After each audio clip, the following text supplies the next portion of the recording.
నమస్తే. ప్రస్తుతం మనతో పాటు సీనియర్ జర్నలిస్ట్ దాము బాలాజీ ఉన్నారు. ఆయనతో మాట్లాడదాం. నమస్తే సార్. నోస్.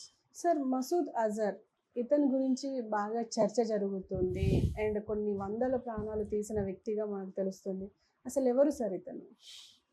యాక్చువల్గా నిన్న మసూద్ అజర్ పేరు బయటకు ఎందుకు వచ్చిందంటే 2 కారణాలతో వచ్చింది. ఒకటి, బహవల్పూర్ మసీద్ ఉంది. ఆ మసీద్ మీద మన వాళ్ళు ఆపరేషన్ సింధూర్లో భాగంగా అక్కడ అటాక్ చేశారు.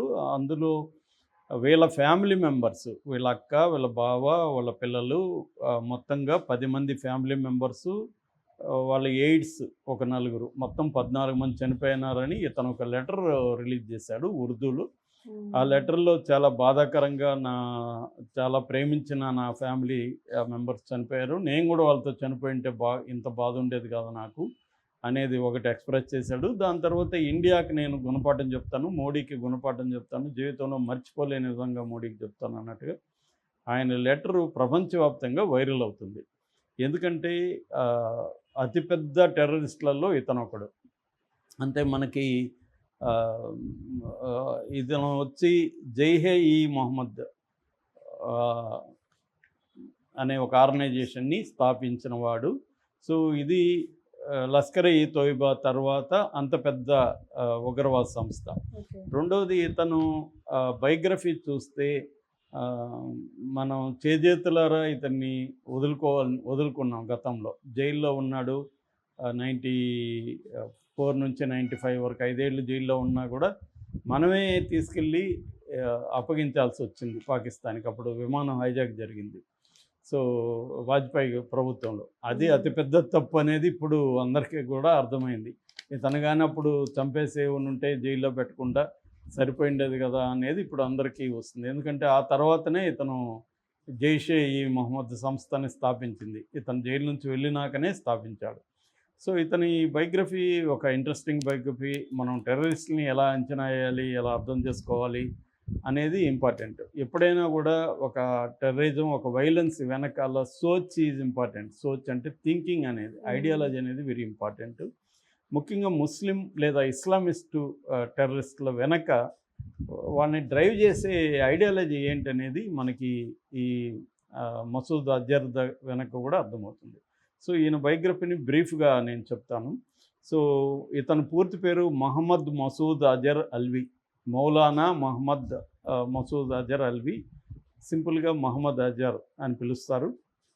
ఇతను 1968లో బహవల్పూర్లో పుట్టాడు.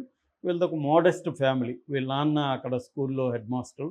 సో ఇతను హెడ్ మాస్టర్ కాబట్టి పిల్లల్ని, ఇతనికి అనేక మంది కరెక్ట్గా చెప్పట్లేదు వీళ్ళ పిల్లలు, సెవరల్ అంటున్నారు అందరూ, అంటే ఎక్కువ మంది పిల్లలు ఉన్నట్టుగా మనకు అర్థమవుతుంది. సో ఇతను 8వ క్లాస్ చదివిన తర్వాత అక్కడ బహవల్పూర్లో 8వ క్లాస్ చదివాడు. దాని తర్వాత ఇతన్ని తీసుకెళ్ళి కరాచీలో ఒక జామియా ఉలూమ్ ఇస్లామిక్ స్కూల్ అని, జామియా ఉలూమ్ స్కూల్లో చేర్పించాడు వీళ్ళ నాన్న. ఇక్కడ బీజం పడింది తన ఐడియాలజీకి. ఇదేంటంటే దియోబందీ ఇస్లామిజం అంటారు. దియోబందీ ఇస్లామిజం అనేది సున్నీలో హనీఫా స్కూల్ నుంచి వచ్చిందనమాట. ఇది ఇస్లామిస్టు రాజ్యాన్ని స్థాపించాలి అని నమ్ముతుంది. దానికి సంబంధించిన ఐడియాలజీని ఇది అందిస్తుంది. ఈ మదరసా, ఈయన చేరిన కరాచీలో ఈ మదరసా, వాళ్ళు మదరసా అని పిలుస్తారు, ఈ మదరసాలో ఈ ఐడియాలజీని బలంగా ఇతని లోపలికి చొప్పించారు. సో అప్పట్లోనే అక్కడ చదువుకునేటప్పుడే ఇతను బంగ్లా, సూడాను, అరబ్బుకు సంబంధించిన వివిధ టెర్రరిస్టుల అవన్నీ కూడా గుణపాఠాల రూపంలో ఇతనికి అందాయన్నమాట. అక్కడ ఉన్నవాళ్ళు ఎక్కిచ్చారు. సో అట్లా ఈయన మనకి పాకిస్తాన్కి ప్రధాన శత్రువు ఇండియా అని, కాశ్మీర్ మందని, కాశ్మీర్ని మనం ఎప్పటికైనా స్వాధీనం చేసుకోవాలి, ప్రతి పాకిస్తానీ కర్తవ్యము మన కాశ్మీర్ మన స్వాధీనం చేసుకోవాలనే ఒక ఐడియాలజీని ఈ స్కూల్లోనే అతనికి బాగా ఎక్కించారు. ఆ తర్వాత ఇతను డిగ్రీ కంప్లీట్ చేశాడు. చేసిన తర్వాత ఇతను గ్రాడ్యుయేషన్ 1989లో గ్రాడ్యుయేషన్ అయిపోయింది. అయిపోయినాక హర్కత్ ఉల్ ముజాహిదీన్ అనే ఒక సంస్థ, ఉగ్రవాద సంస్థ ఇది, దాంట్లో జాయిన్ అయ్యాడు. అప్పట్లో ఉన్న ప్రపంచవ్యాప్తంగా ఉన్న జియో పాలిటిక్స్ ఏంటంటే ముఖ్యంగా సోవియట్ యూనియన్ విచ్ఛిన్నమైంది, రష్యా ఏర్పడుతుంది 90స్లో. అయితే ఆఫ్ఘనిస్తాన్లో సోవియట్ యూనియన్ ఇంకా అక్కడ రష్యన్ కమాండ్ పనిచేస్తున్నాయి. రష్యాకి అమెరికాకి మధ్య అక్కడ వార్ జరుగుతుంది. అమెరికా పాకిస్తాన్ కలిసి అనేక ఉగ్రవాద శిబిరాలను తయారు చేసి ట్రైనింగ్ ఇచ్చి ఆఫ్ఘనిస్తాన్ పంపిస్తుంది. సో ఇట్లా ఇతను కూడా ఆ నేపథ్యంలో తాలిబాన్లతో మిగతా వాళ్ళతో పరిచయాలు వచ్చాయి ఇతనికి. ఇతను హర్కత్ ఉల్ ముజాహిదీన్ అనే సంస్థలో జాయిన్ అయ్యి పనిచేయడం మొదలుపెట్టాడు. అయితే ఆ సంస్థ రిక్వైర్మెంట్ ఏంటంటే దాంట్లో ఎవరైనా పనిచేయాలంటే 40 రోజులు ఫిజికల్ ట్రైనింగ్ తీసుకోవాలి. అయితే తను ఫిజికల్గా బలహీనుడు. అప్పటికి తన వయసు 21 సంవత్సరాలు.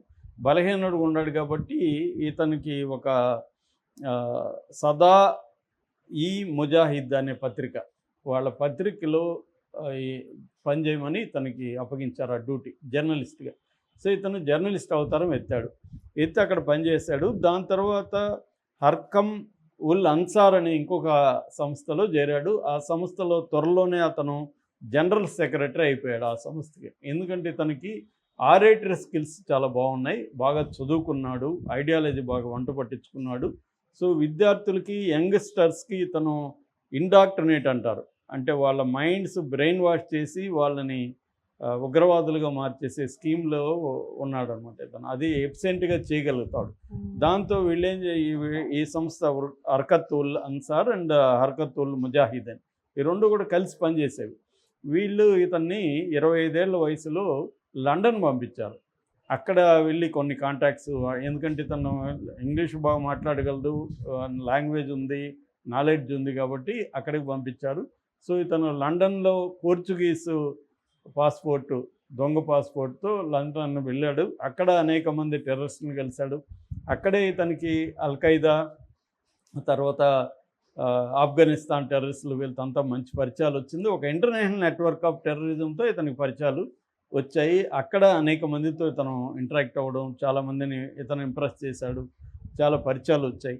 దాని తర్వాత 1994లో జనవరిలో 29న జనవరి 29న ఇండియాకి వచ్చాడు ఇతను. ఇండియా ఆ సంస్థ తరపున, హర్కత్ ఉల్ అన్సార్ తరపున ఇండియాలకి పోర్చుగీస్ పాస్పోర్ట్ ఉంది తన దగ్గర. వీసా మాత్రం బంగ్లాదేశ్ వీసా ఉంది. ఈ వలీ అదం వీసా అంటారు దాన్ని. ఈ వలీ అదం వీసా ఢాకాలో తీసుకున్నాడు, ఇండియాకు వచ్చాడు. ఇండియాలో అడిగినప్పుడు నేను గుజరాతీ, నేను ఇట్లా బంగ్లాదేశ్లో ఉంటున్నాను, అక్కడి నుంచి ఇటు వచ్చానని చెప్పాడు. అయితే ఇతని మీద కొంత నిఘా పెట్టారు, డౌట్ వచ్చింది వీళ్ళకి. దాంతో ఇతన్ని కాశ్మీర్లో ఫిబ్రవరి 11న అనంతనాగ్లో అరెస్ట్ చేశారు. అరెస్ట్ చేసి ఇతన్ని అక్కడే జమ్మూలో జైల్లో పెట్టారు. జమ్మూలో దాని పేరు వచ్చి కాట్ బల్వాల్ జైలు జమ్మూలో పెట్టారు. సో పెట్టిన తర్వాత అప్పటికే ఇతను అమెరికా దీంట్లో కూడా ఉన్నాడు. FBI కూడా వచ్చి ఇతన్ని ఇంట్రాగేట్ చేసింది. మన ఇన్వెస్టిగేటివ్ ఏజెన్సీలు చేసి ఇతన్ని దొరికినా కూడా ఎందుకు చంపలేదంటే ఇతని ఈ రెండు సంస్థలు ఉన్నాయి కదా, హర్కత్ ఉల్ అన్సారీ, హర్కత్ ఉల్ ముజాహిదీన్, ఈ సంస్థలకు సంబంధించిన ఇన్ఫర్మేషన్ తీసుకోవాలి. అట్లాగే ఇంటర్నేషనల్గా అల్ఖైదా మిగతా వాళ్ళతో ఇతనికి ఏమేమి ఉన్నాయో ఇవన్నీ మనం బతికుంటేనే ఇతని దగ్గర నుంచి తీసుకోవచ్చు అని చంపలేదు, వాళ్ళు జైల్లో పెట్టారు. అయితే ఆ జైల్లో ఉన్నప్పుడు కూడా ఇతన్ని విడిపించాలని సొరంగం కూడా తవ్వడానికి ట్రై చేశారు ఒకసారి. ఆ సొరంగం ఫెయిల్ అయింది. ఆ తర్వాత ఏమైంది, 1999 ప్రాంతంలో ఒక 6 మంది 95లో, ఇతను 94లో అరెస్ట్ చేశారు. 95లో 6 మంది ఫారిన్ టూరిస్టులని పాకిస్తాన్లో, మన కాశ్మీర్లో కిడ్నాప్ చేశారు. కిడ్నాప్ చేసి అల్ పరాన్ అనే ఒక సంస్థ కిడ్నాప్ చేసింది. అది ఎందుకు చేసిందంటే ఈయన్ని వదిలిపించుకోవడానికి. ఈయన బయటికి తీసుకొస్తే మేము వాళ్ళని వదులుతామని. అక్కడ ఒక అతను ఏదో నలుగురు పారిపోయారు, ఒక అతను గొంతు కోసేశారు, ఇంకొక అతను ఏదో చనిపోయాడు. ఇలాగ మొత్తంగా అది గందరగోళమైంది. అప్పుడు వదలలేదు.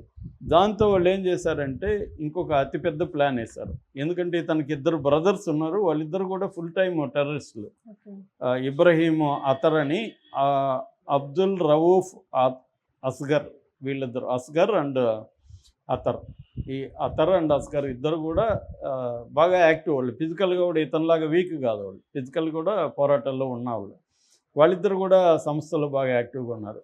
వాళ్ళ ఆధ్వర్యంలో ఏం చేశారంటే IC-814 అనే ఒక ఫ్లైట్, అది కాఠ్మండ్ నుంచి ఢిల్లీకి వస్తుంది.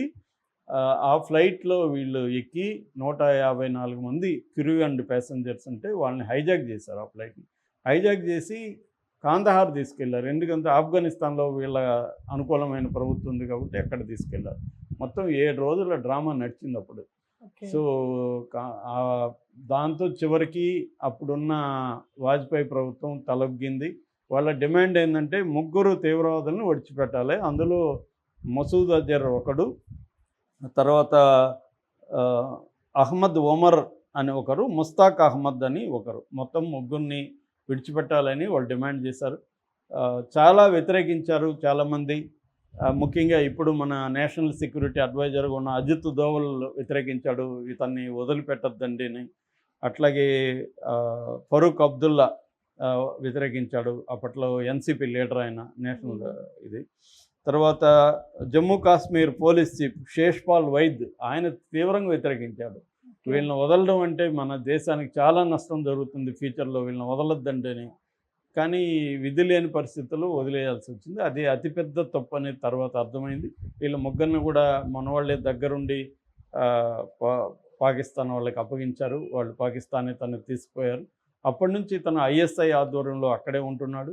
ఇతను ఇల్లు ఏం చేశాడంటే 99లో రిలీజ్ అయ్యాడు. 2000లో ఇతను జైషే ఈ మొహమ్మద్ అనే ఒక ఆర్గనైజేషన్ పెట్టాడు. జైషే ఈ మొహమ్మద్ అనే ఆర్గనైజేషన్ అర్థమైందంటే ఆర్మీ ఆఫ్ ద మొహమ్మద్ అని, ప్రవక్త మొహమ్మద్ ప్రవక్త సైన్యం అని. సో అలా పేరు పెట్టి దాన్ని చాలా ఎఫిషియెంట్గా తీసుకొచ్చాడు. అక్కడి నుంచి 2001లో పార్లమెంట్ అటాక్స్కి ఇతనే కారణం. అంతకుముందే జమ్మూ కాశ్మీర్లో ఒక ఫస్ట్ టైం ఆత్మాహుతి దాడి కూడా ఈ జైషే ఈ అహ్మదే చేసిందనమాట. ఆత్మాహుతి దాడుల కాన్సెప్ట్ని కాశ్మీర్లో ఇంట్రడ్యూస్ చేసింది కూడా ఇతనే. ఇతను ఏంటంటే అమాయకుల బ్రెయిన్స్ని మార్చేసి బ్రెయిన్ వాష్ చేయడంలో ఎక్స్పర్ట్ అనమాట. అంత గొప్పగా ఉపన్యాసాలు ఇవ్వగలడు. ఇతను ఉపన్యాసం విన్న వాళ్ళకి రోమాలు నిక్కబొడుచుకొని మనం కూడా ఇప్పుడే వెళ్ళి చచ్చిపోదామన్న ఫీలింగ్ క్రియేట్ అవుతుంది. అలా చేయగలడు అనమాట ఇతను. అలాగా చేశాడు. తర్వాత 2005లో రామ జన్మభూమి మీద కూడా జైషే అహ్మద్ వీళ్ళే అటాక్ చేశారు. 2016లో పఠాన్కోట్, 2019లో పుల్వామా అటాక్స్, ఇవన్నీ కూడా ఇతని ఆధ్వర్యంలోనే జరిగాయి. అయితే ఇతనికి ఆ తర్వాత ఆరోగ్యం ముందు నుంచి కూడా అంత స్ట్రాంగ్ బాడీ కాదు కాబట్టి 2024 డిసెంబర్లో హార్ట్ అటాక్ వచ్చింది. అప్పుడు చనిపోయాడని వార్తలు వచ్చాయి. కానీ ఇతను నేను చనిపోలేదని చెప్పి ఒక ఉపన్యాసం స్పీచ్ కూడా ఇచ్చాడు. అది మోడీని, తర్వాత ఇజ్రాయెల్ని, బెంజమిన్ నెతన్యాహుని తిడుతూ ఇచ్చారు. అదే అప్పట్లో పాపులర్ అయింది.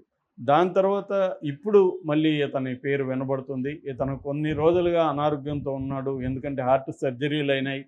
కానీ ఐడియాలజికల్గా మాత్రం యాక్టివ్గానే ఉన్నాడు. ఇతను ముందు నుంచి కూడా ఇతను ఫిజికల్గా స్ట్రాంగ్ కాదు, ఐడియాలజికల్గా వెరీ స్ట్రాంగ్. అందుకని ఇన్ని సంస్థల్ని అతను నడపగలిగాడు. ఈ జైషే మహమ్మద్ సంస్థను ఏర్పాటు చేసి అనేక మందిని. ఇతనికి బలం ఏంటంటే వీళ్ళ ఫ్యామిలీనే ఇతని బలం. ఫ్యామిలీ అంతా కూడా టెర్రరిస్టులుగానే ఉంటున్నారు.